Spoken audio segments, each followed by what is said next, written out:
Gunderson Health System made the decision to partner with the National Child Protection Training Center back in 2013.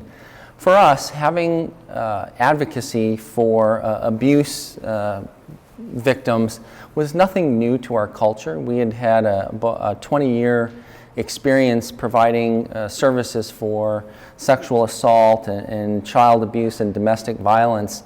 But they were always more of a responsive type of care.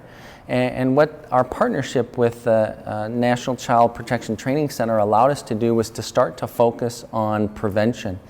That starts back in the schools with the Jacob Wetterling Resource Center providing staff that goes into the school system and teaches children about body safety.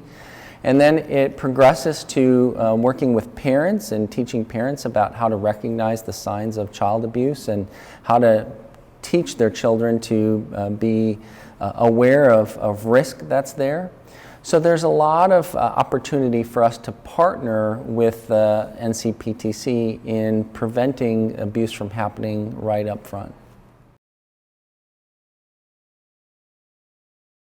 One of the things that we've really learned as an institution is that adverse childhood experiences has an unbelievable effect on people's health as they get older. If we can reach back and do some prevention and prevent those adverse childhood experiences from happening, we can really help people have a healthier life going forward.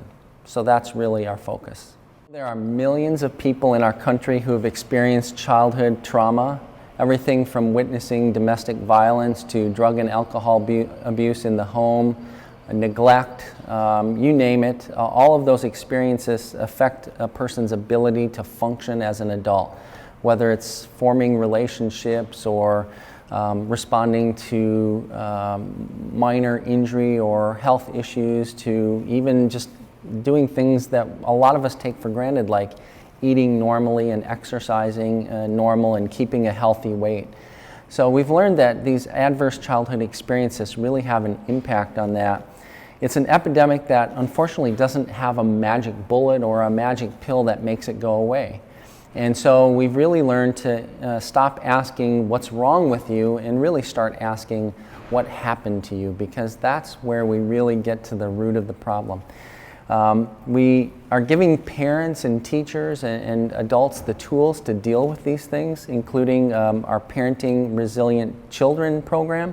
We also give young adults the education they need to address these issues when they're young and early in their development, so that they can learn to cope and deal with these issues a lot more healthily. So we're really working hard to create upstanders instead of bystanders that will just stand by and watch bullying occur. And we want people to learn to intervene and to take care of others in the community. By doing that, we think we can produce a healthier community in the long run.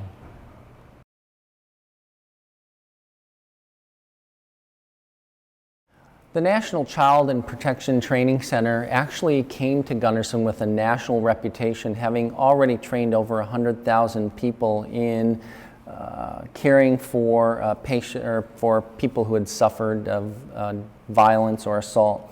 Gunderson Health System, on the other hand, brings a wealth of research and medical education experience to the table. By combining the two, we have really developed a strong momentum to move things forward.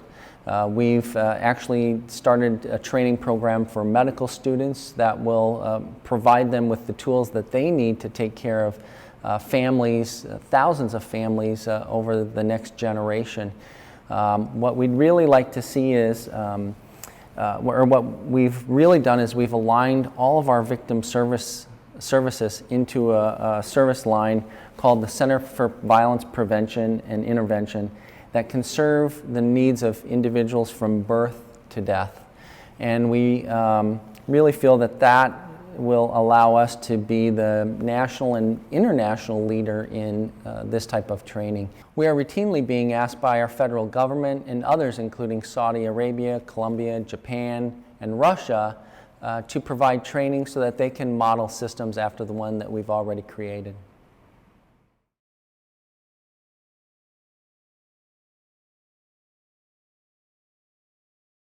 If there's one thing this partnership has taught us, it's that you can accomplish a lot more as a larger organization than you can as a smaller organization. Individually, small organizations struggle to provide the whole spectrum, including prevention and treatment, and the larger organization can accomplish that much more easily. In addition, as a community, we need to be able to devote more attention to prevention. What ideally I'd like to see us take parents before they have their first child and teach them what it means to be a great parent. And then to teach children at an early age how to avoid circumstances that actually put them at risk. Finally, educational systems that partner healthcare organization with the community are really vital to trying to make our kids safe. It's the one thing we've really learned is that the strategic partnership between these organizations is key to creating and developing a safety net that can absolutely change our culture.